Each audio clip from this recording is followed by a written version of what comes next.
Hi everyone, my name is Josue, but you can call me Enrique the Magician.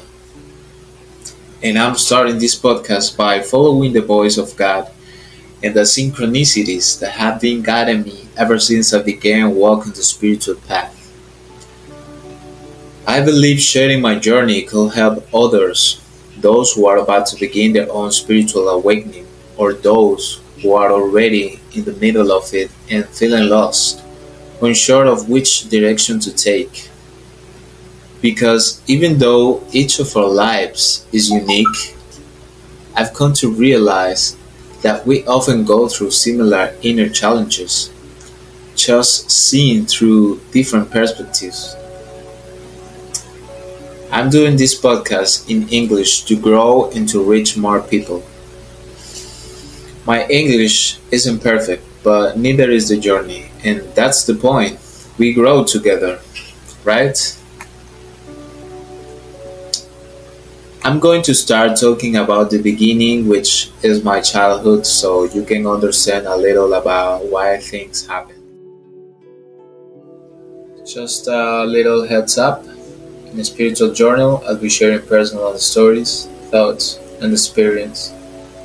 Some of the topics might be a bit deep, emotional, or even controversial for some listeners.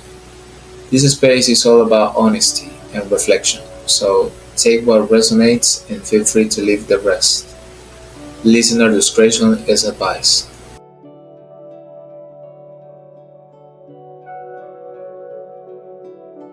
I'm currently the oldest of four siblings, but when I began this journey, I was an only child.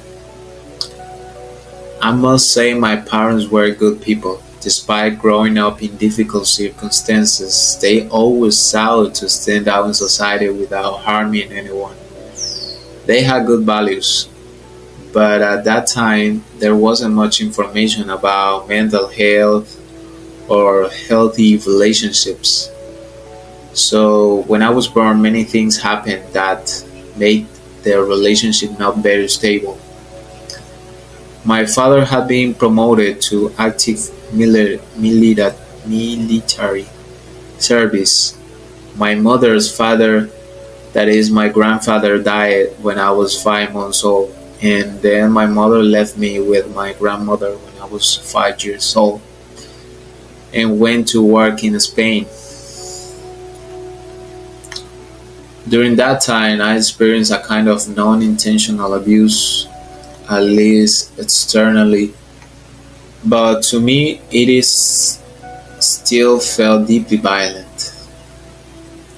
You can leave a comment below and explain the meaning.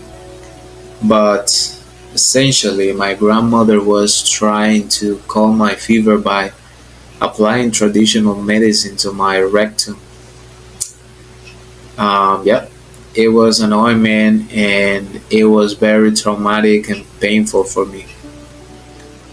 And I don't know how many children may have experienced something similar, but now that I'm an adult, I realize how delicate a small child's body is and how anything we do can cause irreversible effects in certain cases. So, my recommendation is to never improvise and always go to a specialist. This experience was one of the turning points as it left a mark on what I would call the root chakra, which speaks of stability, and the sacral chakra, which would be that of sexuality. It shaped my personality in profound ways. I began to behave delicately, almost as if something inside me had broken and my mind and body were doing everything they could to protect what remained. And maybe you're not that familiar with this, but I've allowed myself to understand these concepts and have self analyzed myself to be able to understand the relationship between energy points and our behavior, because this situation caused me to feel fear, which contrasts sharply with my adventurous and courageous nature. Two forces were awakening within me, each trying to push me to the opposite side.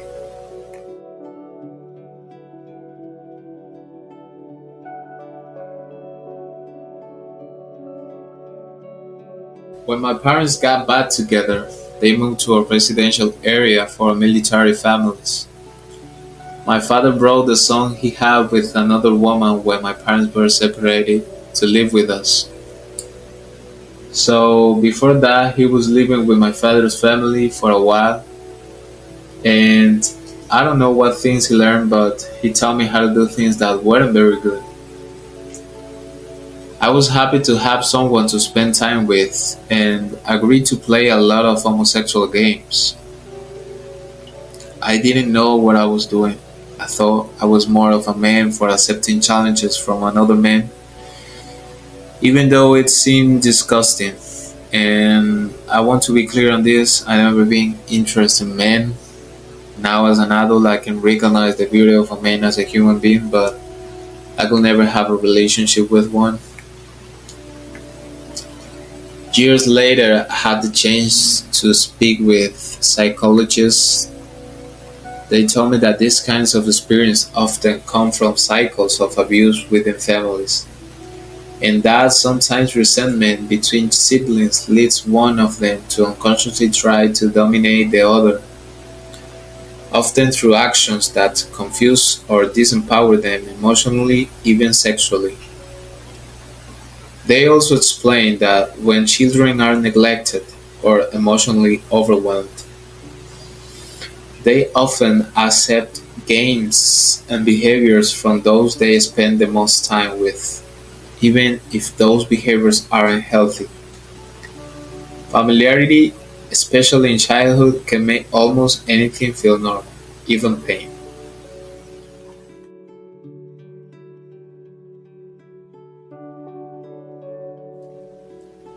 Eventually, my brother left. He missed his mother and went to live with her in another country. And with that, that part of the story came to a close. But now, without leaving a scar, I will carry into adulthood. I remember my brother was the complete opposite of me, utterly shameless. He could be near girls and wouldn't care about being on a pole right in front of them. He swore a lot and he seemed to get dates with multiple girls almost effortlessly. In Ecuador, relationships often start at a very young age, which is also something we as adults need to pay attention to. Many children and young people don't get to live their childhood and adolescence naturally.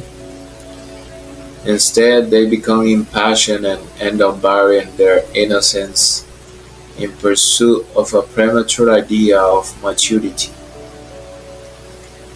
I was so confused by what had happened that days later I started to get a fever, my skin became sensitive to different fabric materials, and I had such an intense itch that I wanted to tear my skin off from the pain. It was very strange. Afterwards, I saw an intense experience that would make me release adrenaline, like running, riding a bike very fast, or in dangerous places and climbing trees.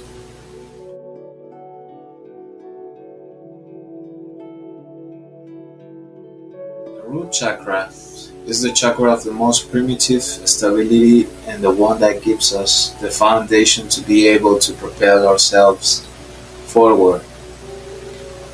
You could compare it to the wall of an Olympic swimming pool, where swimmers not only prepare themselves forward to gain an advantage in a swimming race, but also have another support on the other side to hold on to, which prevents them from sinking when they reach the finish line. This internal trauma also made me lose the ability to understand social dynamics, and I found it hard to be present. I spent almost all my time dreaming. I also started showing a deep interest in nature and animals. I've seen children do that. And I believe my essence, without my past traumas, could have been quite different because I believe that human beings are pure by nature. It is external experience that shape us, and based on them, we take different paths. But having grown up with this integrated, it caused me to disconnect a lot. And my mother was a woman who valued academics, as did my father. For them, it was the key to escaping poverty.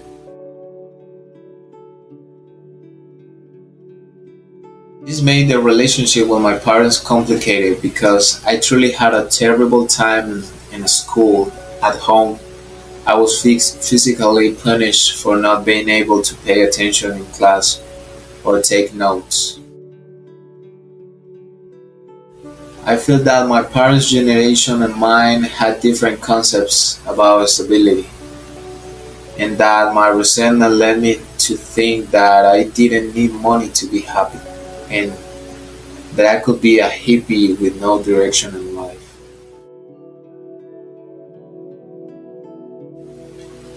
And of course, now I understand how grown I was, and that I was really just expressing my low self esteem. And I am very grateful to my parents for having sacrificed part of their lives working to find solid ground where we can grow and heal what they could not heal in their time. So, in school, I was more interested in talking to my classmates, and I had an out of control sexuality due to my abuse situation, which made me obsessively desire my female classmates from an early age. The sexuality chakra governs passion and our ability to relate to others and to ourselves. When it's blocked, we can experience self sabotage, lack of confidence, social anxiety, among other things. All these strange words are just a way of interpreting the categories into which our energy is divided as human beings. I remember going to school psychologists many times because they didn't know the reason for my behavior. It was like this kid doesn't show much interest in standing out from his other classmates at school. And no one could understand what had happened to me, not even me. My brain had suppressed several of the events that had happened to me so I could move on with my life.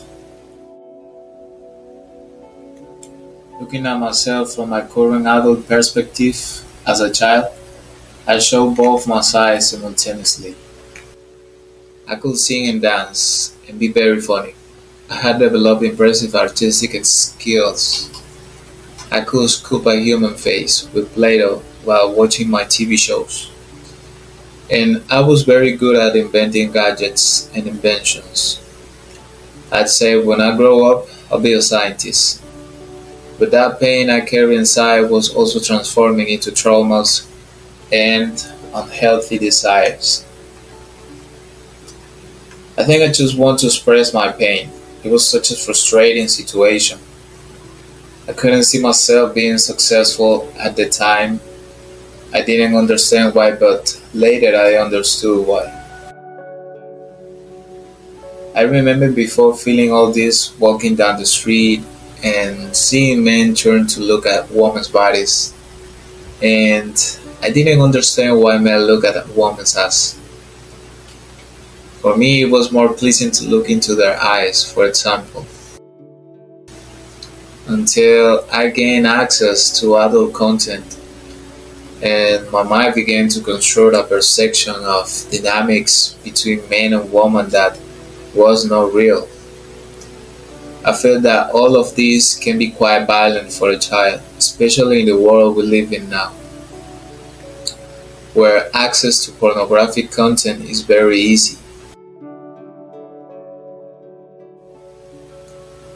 And well, there was Josue, with a humble mind and not knowing what to do.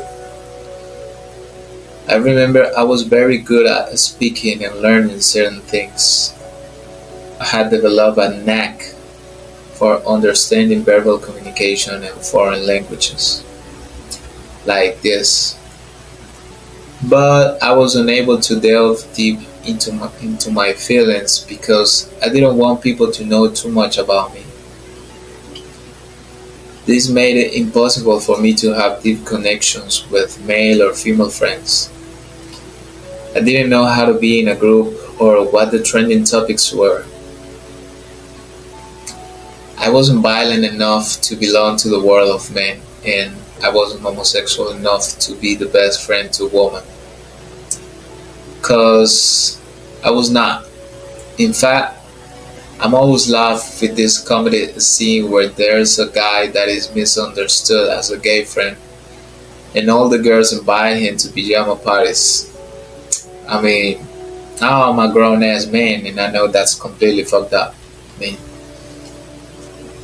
yeah, but my life was a bit strange. People told me I was weird. I could only connect with very few people, most of whom were in similar situations.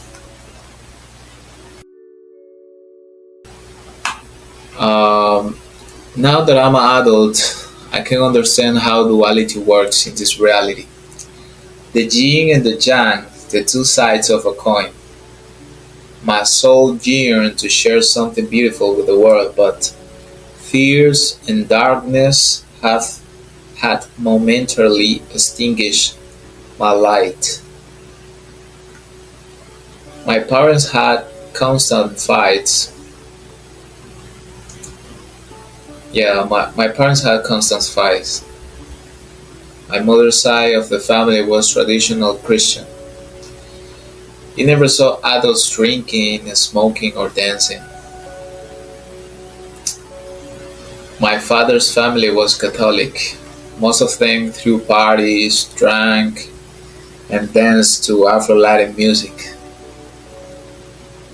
My mother's family was a bit boring, and everything was about modesty. So it was strange to suddenly see my mother's sister fighting with her husband with a broken bottle. I was little and didn't understand what was happening, but it was strange nonetheless. My father's family was more fun. When they had parties, I could learn to dance. My aunts would say things that were out of the norm, and I laughed all the time. The only strange thing was seeing my grandfather more interested in getting to know his grandchildren than my own grandmother. It seemed like my father's mother didn't even want to see him or didn't care. All she wanted was for her grandchildren to buy her a pack of cigarettes. I was born and raised in Ecuador, but this felt very similar to those African American family sitcoms. I dreamed of going to the United States, but the truth is, I didn't need to. I could live the same experience in Ecuador. It was something I didn't see at my mother's house, as my maternal grandmother always talked with us. Although she had an avoidant attachment to her grandchildren, she made an effort to show affection in other ways, like through food. I mean, she was cooking some recipes, traditional recipes for us all the time. So that was amazing. And my maternal grandfather passed away a few months after I was born. Then his name was passed down to me, and that's how I became the second in the family to be named Enrique.